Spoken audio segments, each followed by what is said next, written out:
Hello, and welcome. My name is Brendan, and I'm running this channel here, Fanatic Fortress. I have had an idea for some time to write a series and voice it, and then upload it to YouTube. So this is the start of that journey. I appreciate everyone who has followed me thus far. And while it may only be 40 of you, I appreciate every single one of you. I started this channel with the idea of making shorts just with an interesting concept of, different choices to choose from or potentially rolling to get your answer. But I want to do something more, something a bit ambitious. And I have the time to be able to do something like that. So I'm going to look to do this as a weekly thing, potentially bi-weekly, just sort of depends. But I appreciate all the support.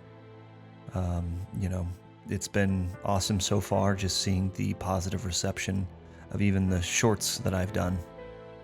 But I'm excited to see what more long-form content might look like. I think this first episode will be relatively short, but I'm not sure how long I'm going to make them in the future.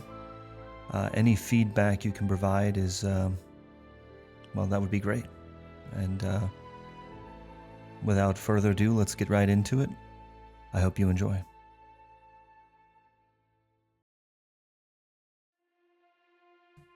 Aurelius awoke as he often did, alone in the attic of the witch's swill. His makeshift bed was nothing more than a pig's trough filled with hay. As he stared up at the thatch roof, he counted the motes of dust that swirled through the air, passing to the light cast by the dawn's first rays. He envied their freedom. Silently, Aurelius sat up in his bed. Absently, he brushed away the bits and pieces of hay that clung to his skin.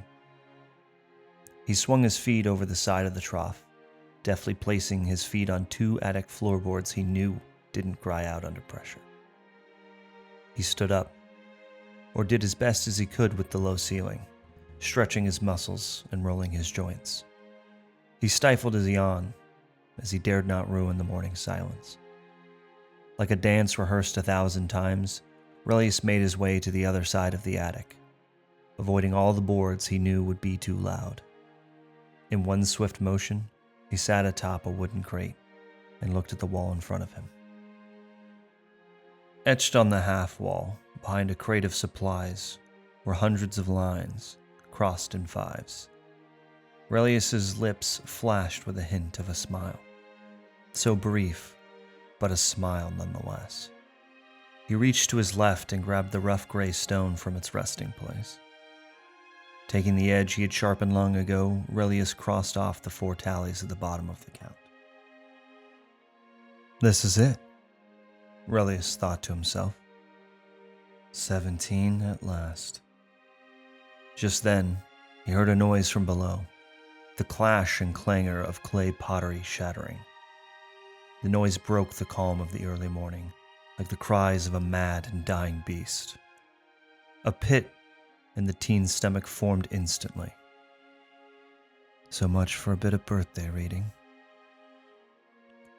Aurelius looked over longingly to his small collection of books and leather-bound tomes that sat on a box near his bed. He was on his 5th reading of Myrthian myths and legends, the final gift from his mother 4 years ago. It was his prized possession. Almost finished, he had hoped as a gift to himself that he would be able to get through the final stretch of the book. But that was not to be. Curses and shouts raged from below.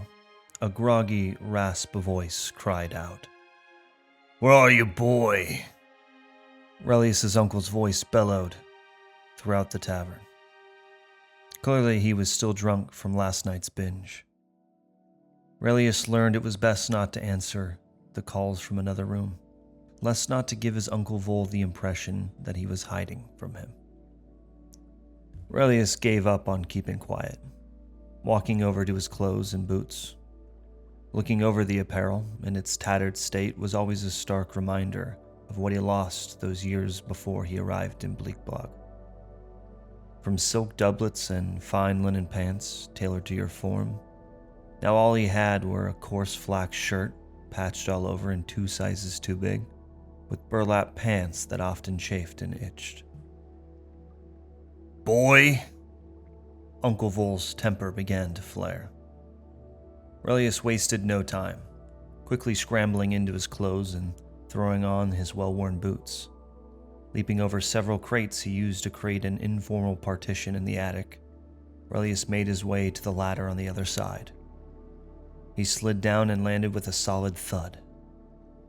He'll hate that, Aurelius thought with a smirk and a breathy chuckle.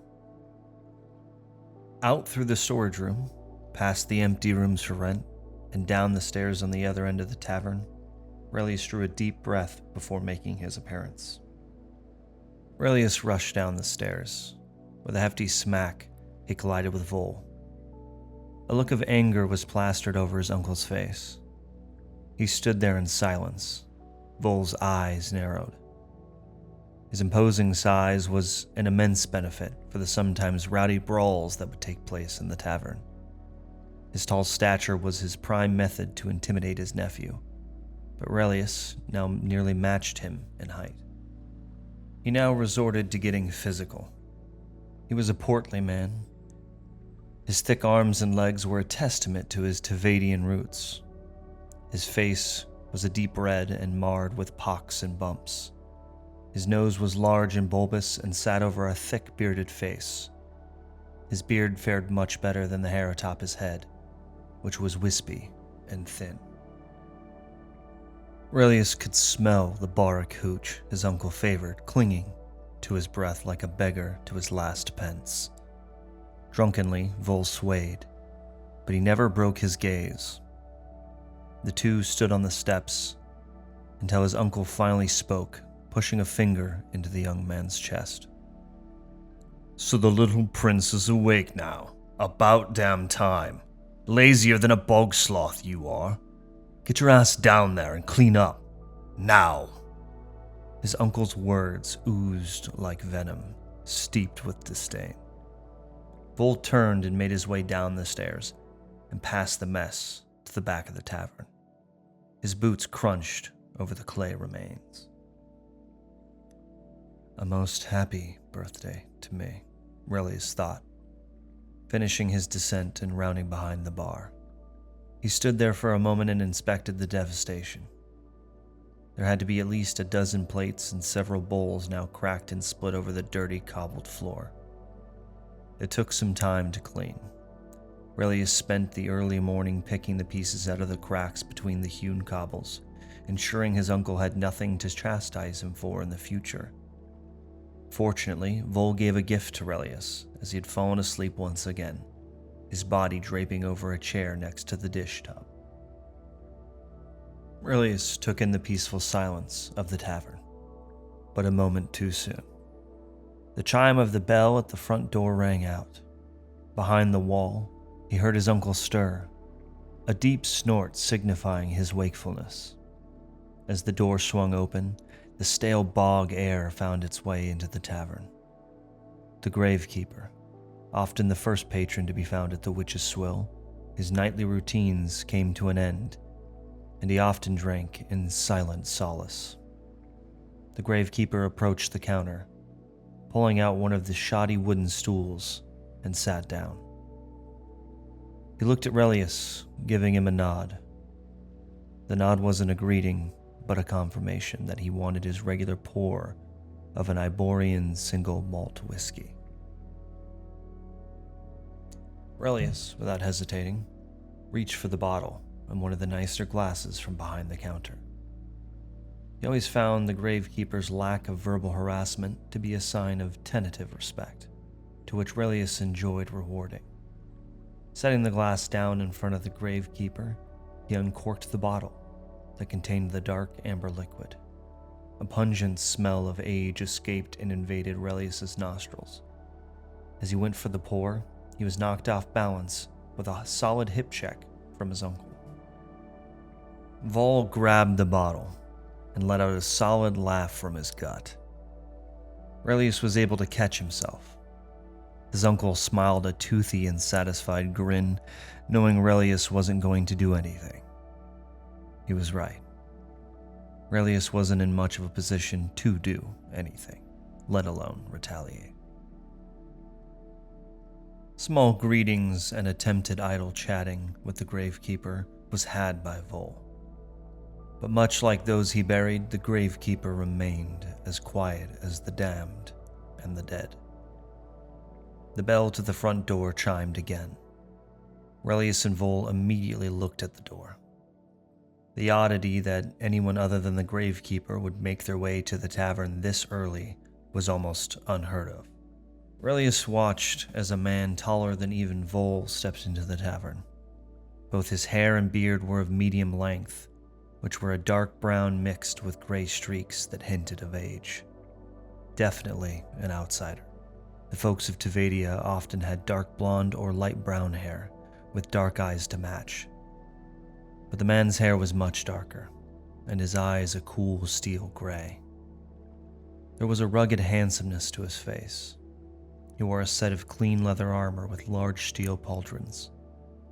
Aurelius couldn't take his eyes off the sword sheathed on the man's back, the pommel of which was circular and had an intricate design that he couldn't make out.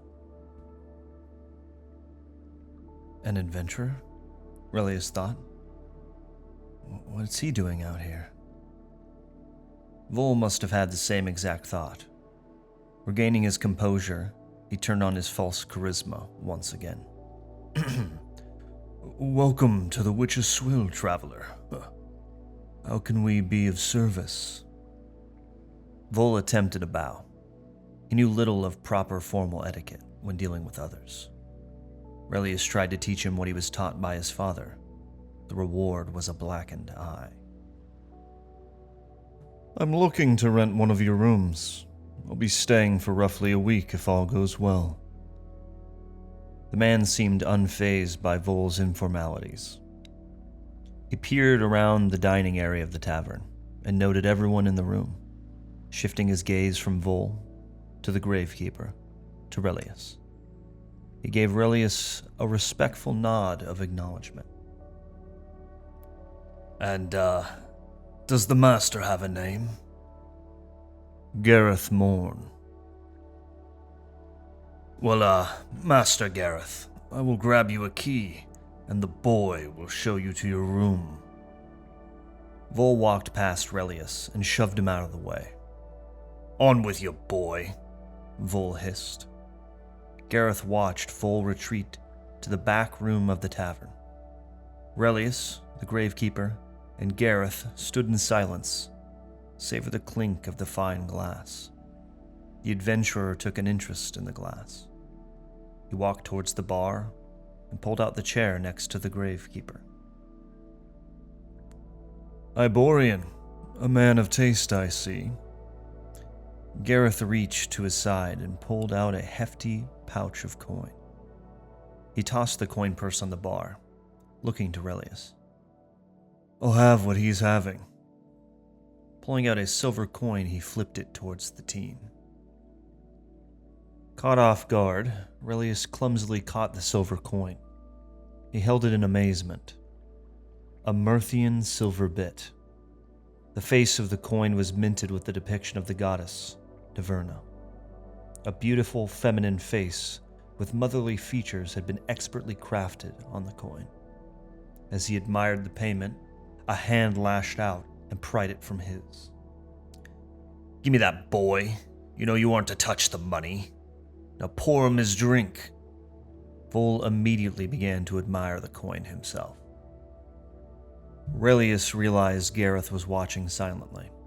He felt a bit of embarrassment over being enraptured by the coin, but quickly shook the feeling, grabbing another fine glass from below the bar. Gently, he uncorked the bottle of Iborian whiskey and he poured Gareth a drink. Without so much as a word, the traveler raised his glass in a toast and threw back the booze. Even the grave heaper beside him gave him an astonished look. With an audible display of approval for the drink, he set the glass down.